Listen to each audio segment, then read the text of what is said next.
if you would be so kind as, there you go, the recording starts. So I'm going to record these lectures both for some actors who may miss them, and I might use some of them for promotional stuff, but I'm assured it's only of my face, so none of your likenesses will be used. I'll also say, if you want to record your own work, I have no objection to that. I don't know if I've made that possible for non-hosts. Again, we're learning the technical things. So for today, I want to talk about emphasis and overemphasis. And to start by that, I want to avoid a lot of the technical terms of scansion because I think they turn people off. I think scansion's a very cool and exciting thing. I think it's incredibly useful. But I think that it is seen as academic, and I think that it's taught badly. I've worked with a lot of actors younger actors, you can turn and see their script and they've marked it up just the way the teacher told them so, and it doesn't do fuck all for them. It hasn't changed anything about what they're doing. And that's not a criticism of them. I don't think they've been taught well. I think they've been taught by rote because some programs insist on having a Shakespeare course, and some teacher who doesn't really know this stuff sort of goes by the basics. And so part of what I want to look at is how that's helpful. Now, that's not the lecture today. Maybe next week I'll get into more specific scansion, but it is around that. And so I'm going to use two terms I like, but they sound technical and I don't want them to turn anybody off, but I think they're helpful. So it's about relative stress versus operative stress. And what I mean by that is relative stress is your scansion. It is the relative stress of one half of the foot against the other. So the basic iambic is the heartbeat, da-da, da-da, da-da, da-da, da-da. So your stress, the relative stress of the second half of the beat is stronger than the first half, okay? So that's all I mean by it. It's the heartbeat, it's a valuable map, and it contains a lot of the notes when you learn how to read it. But I do think that a misunderstanding of this and a learning by rote has hurt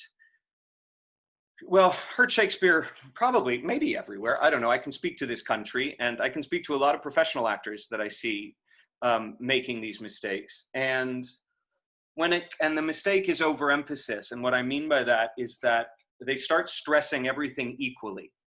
Nothing has additional shape. Nothing has tonal differences.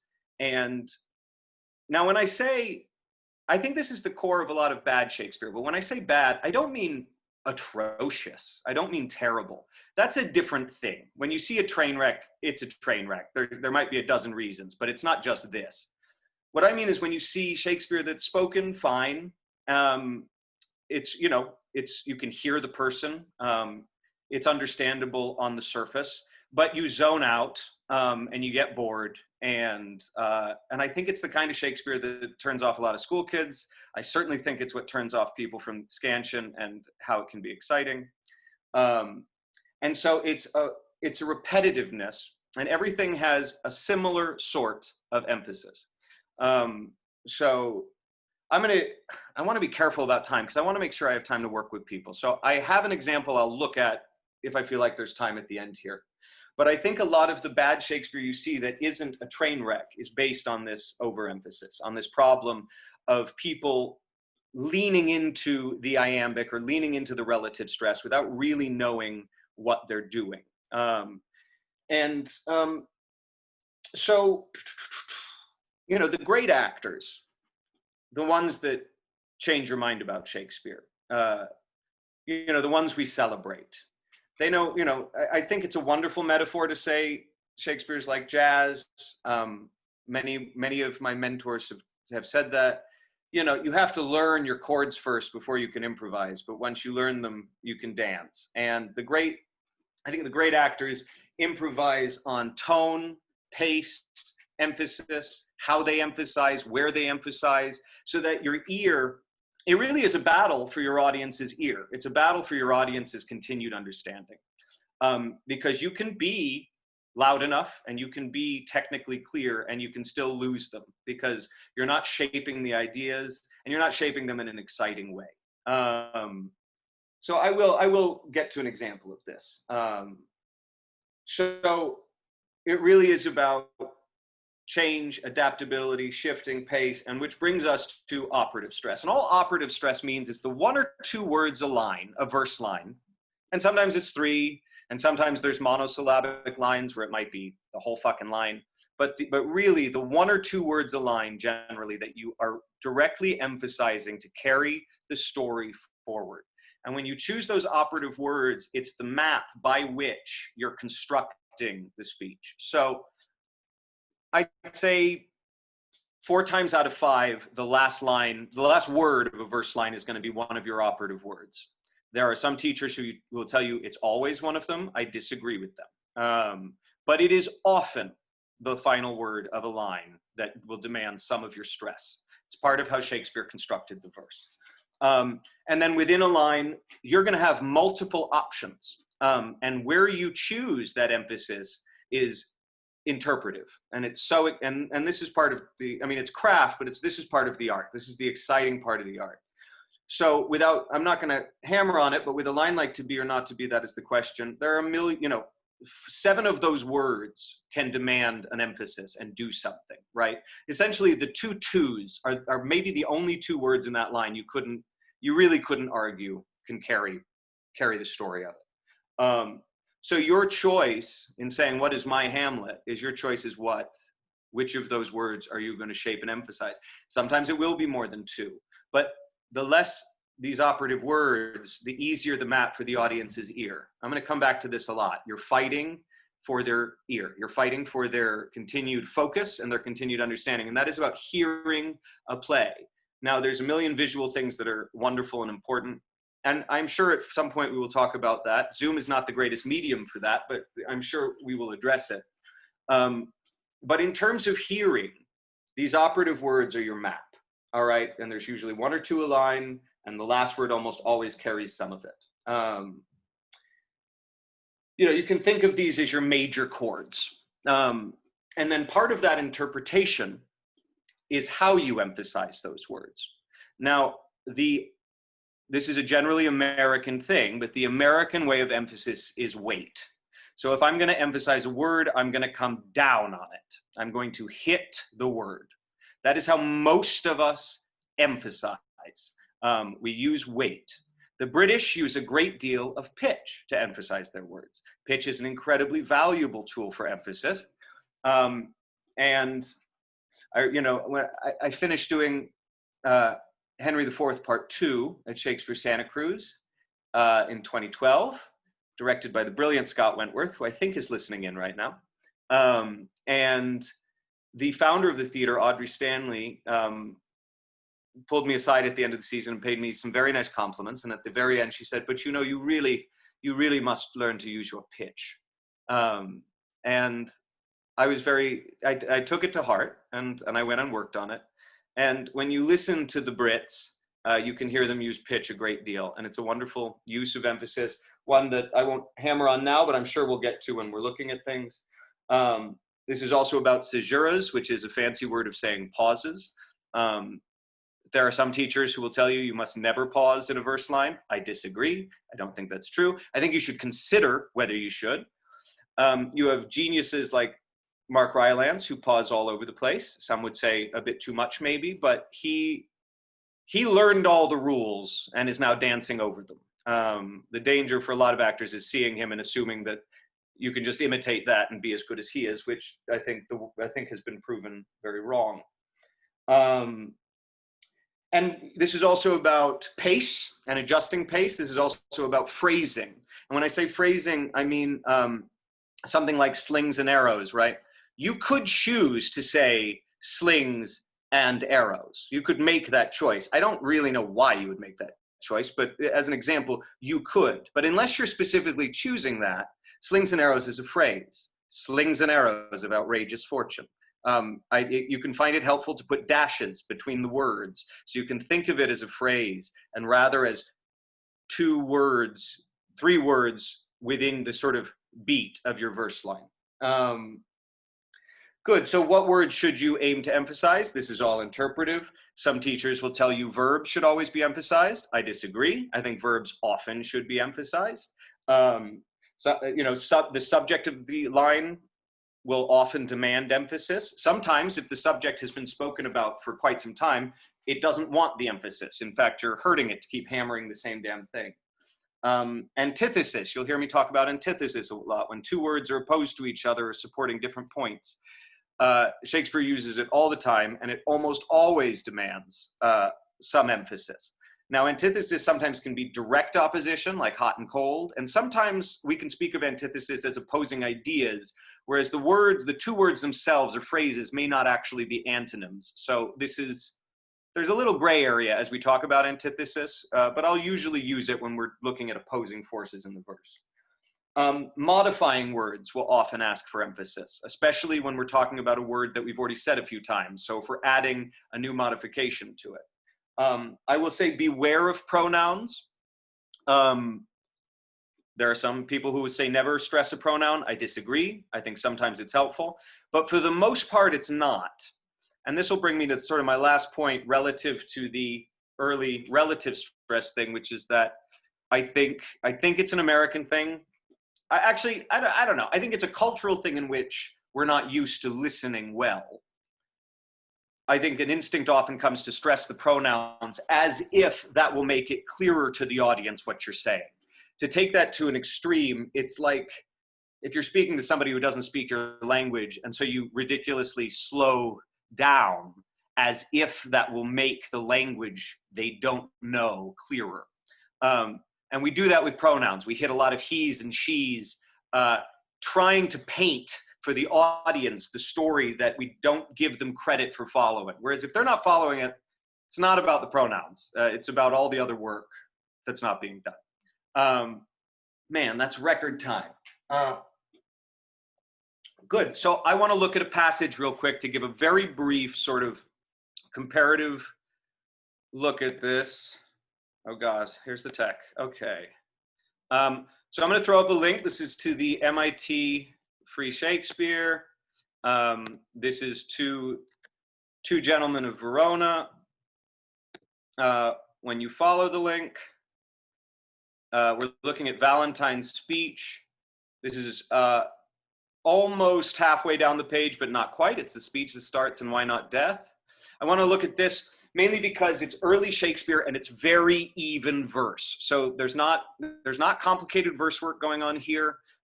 You can scan this very easily.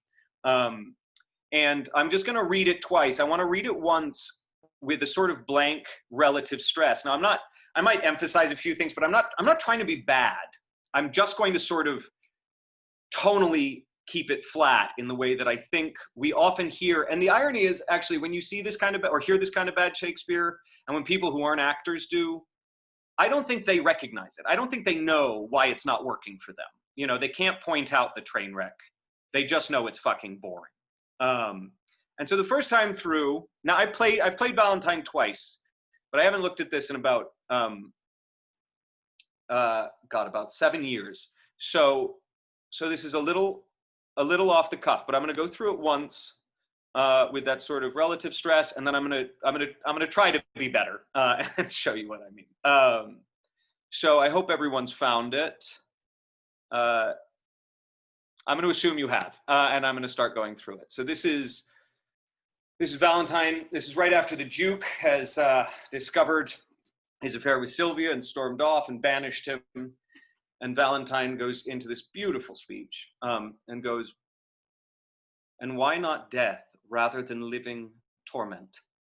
To die is to be banished from myself, and Sylvia is myself. Banished from her is self from self, a deadly banishment. What light is light if Sylvia be not seen? What joy is joy if Sylvia be not by? Unless it be to think that she is by, and feed upon the shadow of perfection. Except I be by Sylvia in the night, there is no music in the nightingale.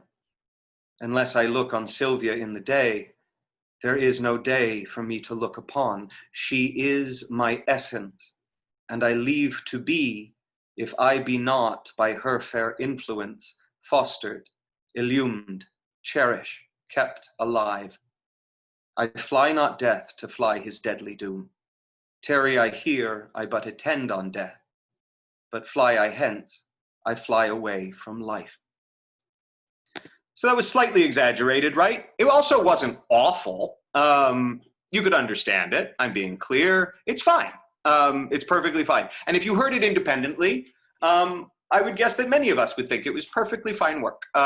So now I'm on the spot and I'm just going to have to be better. And I'm going to emphasize less. I'm going to try to adjust pace. I'm going to try to adjust emphasis. I'm going to try to show you a map of operative words that I'm going to jump from. Now, this is not definitive. Again, this is interpretive. And this is off the cuff. So I just have to try to be better. So here we go. And why not death rather than living torment? To die is to be banished from myself, and Sylvia is myself. Banished from her is self from self, a deadly banishment. What light is light if Sylvia be not seen? What joy is joy if Sylvia be not by? Unless it be to think that she is by and feed upon the shadow of perfection. Except I be by Sylvia in the night, there is no music in the nightingale. Unless I look on Sylvia in the day, there is no day for me to look upon. She is my essence, and I leave to be, if I be not by her fair influence fostered, illumed, cherished, kept alive. I fly not death to fly his deadly doom. Tarry I here, I but attend on death. But fly I hence, I fly away from life. So there, that was better. That was a better rendition of the speech. Thank you, Christina. I'm glad to see you. So good. I hope that was clear. Man, that was record time. It's 7:30. Are there any follow-up questions to that? Throw them in the chat. I can't unmute people, or actually I could, but I'm not going to. That would be a disaster. But if there's any follow-up questions, just throw them into the chat. I'll give it 30 seconds here, and if there's not, we can move on and start working.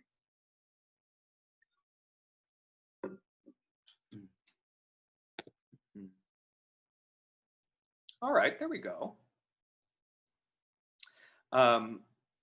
Philip, torching the word torment. I don't know that I understand the question. Oh, trochee. Am I trocheeing the word torment? Probably. Again, we can. I'm happy to get into. Let me take a look at it. Oh, hey, the chat stays with me. That's nice. No, no, I'm not throwing a trochee on it. It's just it's a feminine ending. Yeah, it's just a feminine ending. So that's the 10th foot of the tor takes the emphasis on the 10th foot, and then the ment sort of falls off as a feminine. We can, again, I like this stuff, and we can totally get into this. All right, 2 syllables really using the U. Oh God. All right, this chat thing for questions is going to be tough. For Jordan, modifying words. Okay, illumined. Michael, for the illumined, that's a liquid U. I imagine that's what you're, or maybe it's illumined and I missed it. Word illumined, that is 2 syllables. Well, the liquid U is not adding a syllable. It might be popping out a bit more for your ear, but let me see the line. Fostered, illumined, cherished, kept alive. So no, it's 2 syllables. That line is a trochee, as the first part of fostered would take the emphasis. Fostered, illumined, cherished, kept alive. I don't think it's illumined. Fostered, illumined, or maybe it is. Fostered, illumined, cherished, kept alive. Actually, I think you're right. Fostered, illumined, cherished, kept. Yeah, you're right. You're right. Very good, Michael. And Cynthia. Very good. Okay, this chat is going to be tough for questions. For pitch, yeah, I did use some pitch on emphasis here, but we can absolutely take a look at it. You know, if we look at a line like, There is no music in the nightingale, you know. So if I wanted to emphasize music with weight, it would be, there is no music in the nightingale. If I wanted to use it with pitch, I'd go, there is no music in the nightingale. You can think of pitch as coming up, although it's not always coming up. Sometimes it's coming up and over a word. But it's speaking, it's emphasizing by often moving up into your register. And pitch, you know, in British RP, they talk about pitch lines where, you know, a full line of text will roll down on pitch. That's something we can get into at a different time. Oh, people are giving me tech advice. All right. Excellent.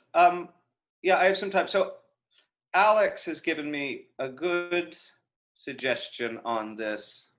So again, I'm learning this tech, guys, so thank you for your patience on it. I think if you look at the participants list, you should have an option to raise your hand.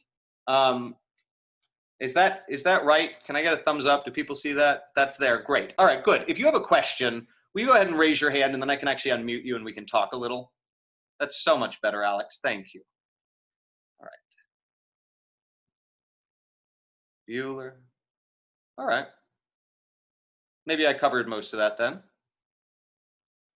Great. All right. So let's start working.